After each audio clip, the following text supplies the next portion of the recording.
Iron Harvest is an alternative take on the history of the 1920s. Taking inspiration from this time of industrial change, Iron Harvest's fictional states and characters find themselves in the aftermath of the Great War.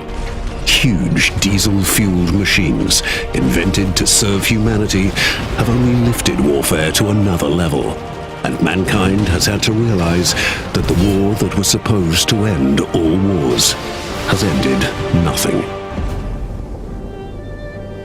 Polania is an agricultural state, far from being a military superpower.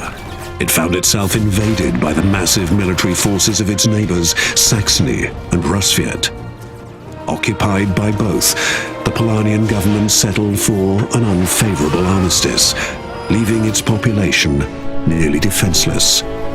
The Polanian people, however, are far from giving up the fight for their homeland. On the brink of defeat, a growing resistance was just waiting for the right hero to lead them to victory.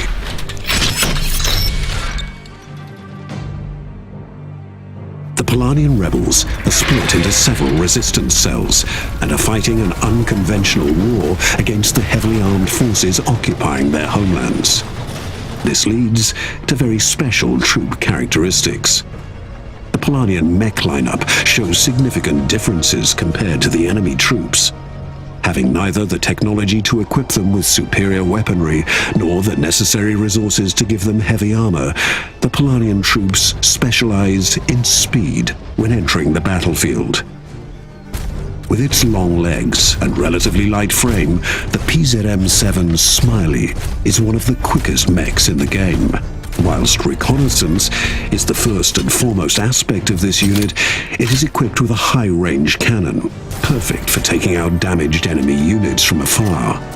If the Smiley finds himself in the undesirable situation of close combat, the engineers have equipped him with one last resort: a huge bayonet. By putting himself at high risk, the Smiley is capable of inflicting heavy damage with a high-speed ram attack. Staying within the mindset of building a lightweight, quick meat grinder, we'll take a look at the PZM-9 Strasnik next. Being mocked by enemy forces as a walking trash can, their laughter stuck in their throats when its two massive side-mounted double-barrel machine guns open fire.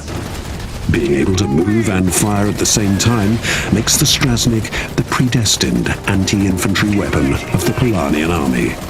Its bullet storm ability increases the mech's fire rate and showers nearby enemies with deadly projectiles. A high-risk, high-reward maneuver, because after this massive attack, the heavy MGs need a few seconds to cool down.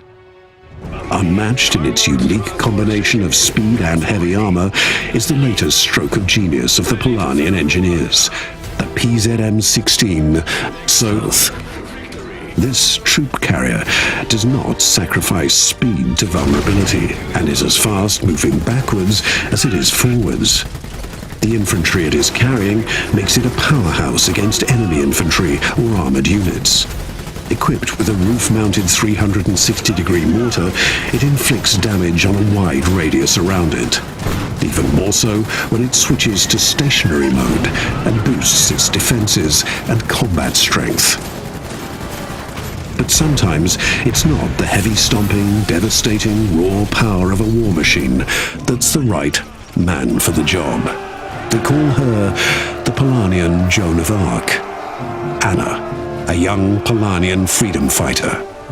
On the battlefield, she can be both scalpel and broadsword.